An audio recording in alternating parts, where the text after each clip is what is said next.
보약입니다. 보약.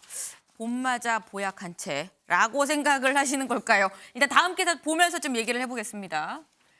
검찰 이재명 대표 오늘 기소를 할 예정이다라는 기사입니다. 4,895억 배임 그리고 제3자 뇌물 등 5개 혐의로 기소가 될 것 같다라는 얘기입니다. 여기 같이 볼까요?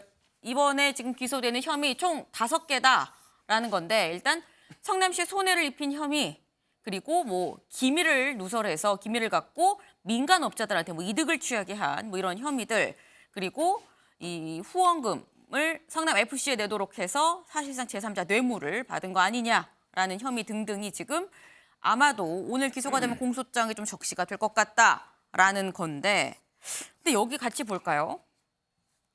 사실 이재명 대표 기소를 하긴 하는데 128억 약정은 어떻게 되는 거냐? 공소장에 이건 안 담길 것 같다라는 얘기가 있었습니다. 관련해서 여기 좀 기사가 있습니다.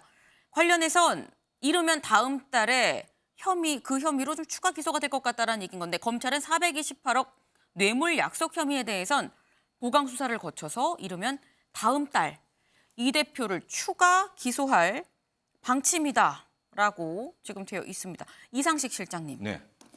지금 428억 뇌물 혐의가 사실 빠진다 얘기가 돼 있었거든요. 네. 실제로 빠지는 것 같긴 한데 이러면 다음 달 기소한다는 건 또 기소를 하긴 하는 것 같아요. 이게 왜 분리해서 기소하는 이유가 뭘까요? 지금 검찰에서 그만큼 제가 보기에는 수사에 혐의 입장에 자신이 없는 것 같습니다. 지금 체포동의안 부결되고 난 이후에 지금 한 달이나 지나가지고 지금 이제 기소를 하고 있고 네. 그 핵심적인 기소 사항이 원래는 428억 뇌물 약정하고 또 8억 정치자금 수수 이거였는데 이 두 가지 핵심 사안은 빠지고 가장 이제 배임죄하고 제3자 뇌물은 이 법리 다툼이 치열할 수밖에 없는 그런 범죄의 구성 요건이 있습니다. 그래서 제가 보건대는 검찰이 지금까지 수사를 한다고는 했지만 결정적인 스모킹 거는 확보하지 못했고 계속 주변 사실, 정황 증거, 네. 전문 증거에 불과한 것만 계속 이제 언론을 통해가 흘리는. 그래서 나중에 무죄가 설사되더라도 일단은 정치적 타격은 입히고 보자 하는 그런 이제 고도의 계산하에서 움직이고 근데 있다. 그렇다고 한다면 예. 말씀 중에 428억 약정 관련해서는 이르면 다음 달에 기소한다면 기소를 못할 거다라고 전망을 하시는 걸까요? 저는 기소는 할 거라고 봅니다. 기소는 왜냐하면 한다. 나중에 무죄가 되더라도 일단은 기소를 하고 본다는 것이 이제 검찰의 예정된 결론이거든요. 예정된 근데 수순이거든요. 그러면 이미 대장동 사건도 기소가 늦었다는데 묶어서 그냥 좀 더 늦춰서 같이 하면 되는데 왜 분리하는 거죠?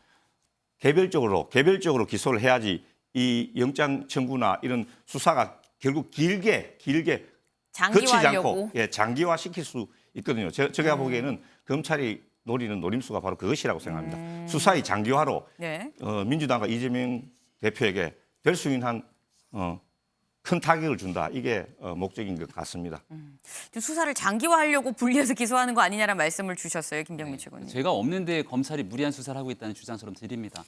그러면 이재명 대표 민주당의 선택은 아주 간단하죠. 죄가 없는데 검찰이 무리한 압박 수사하고 있는 거니까 구속영장 청구됐을 때 이 체포동의안 부결시키지 말고 법원의 영장실질심사 제대로 받으면 됩니다.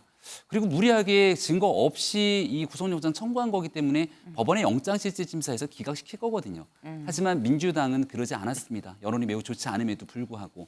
그럴 수밖에 없었던 이유는 지금 나오고 있는 많은 혐의들에 대해서 결국은 재판을 통해 다퉈보게 되는 과정들 구속될 가능성이 훨씬 더 높다고 판단했던 여지가 있는 것 아니겠습니까?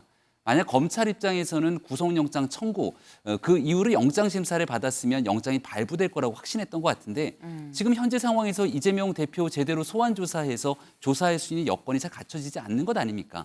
한 번, 두 번 부르는 것도 힘든 상황이고요. 만약 구속영장이 발부됐으면 그 이후에 강도 높은 수사가 진행됐을 텐데 현재 제기되고 있는 혐의만 해도 배임에 관한 수천억대 배임, 제3자 뇌물 등 나와 있는 내용들에 대한 기소가 우선이고 추가적인 보강 조사를 통해서 탄탄한 증거를 바탕으로 기소 여부들은 앞으로도 줄줄이 이어질 거라고 생각합니다. 네, 이상식 실장님 짧게. 예, 지금 문제는 뭐냐면 이재명 대표를 구속시키려고 하는 데 있습니다. 이재명 대표가 지금 법원에 출석해서 재판도 받고 있고 계속 검찰이 출석도 하고 있는데 네. 왜 굳이 구속을 시켜야 되느냐. 제1야당에 대한 구속 선례가 있느냐. 모든 수사는 저도 수사를 해봤지만 수사는 불구속 수사 원칙입니다. 그런데 이재명 대표를 굳이 구속시켜가지고 자기 대표의 방어권을 제한할 필요가 있느냐. 이게 이제 가장 큰 문제가 되는 것이죠. 법 앞의 평등을 늘 얘기해왔던 게 민주당의 입장이고요. 전직 대통령을 비롯해서 관련된 문제 속에 거대한 혐의가 있고 이 수천억 대의 배임 그리고 100억 대가 넘는 뇌물 등이 있었을 경우에 검찰이 예외 없이 구속영장을 청구했던 일들 모르실 바 없을 거라고 생각합니다. 이런 일들 속에서 자신 있게 범죄 문제가 없다면 그를 또한 법 앞에 심판을 받는 것, 법 앞에 평등을 외쳐왔던 이재명 대표의 과거의 말과 최근의 행동이 꽤나 다르다는 얘기도 드립니다. 네. 지금 굉장히 지금 약간 좀 뜨겁게 달아오르는 그런 느낌입니다. 지금 일단 대장동 사건 관련해서 큰 흐름은 이겁니다. 자꾸 대장동 이재명 대표 같이 얘기를 하는 이유가 검찰은 대장동의 돈이 이재명 대표한테 흘러간 것 같다라고 보고 지금 수사를 하고 있기 때문인 건데 돈 받은 적 없다. 나는 그런 얘기 전면 부인을 하고 있는 지금 그런 상황인 거죠. 뭐 김용, 정진상 다 부인을 하고 있는데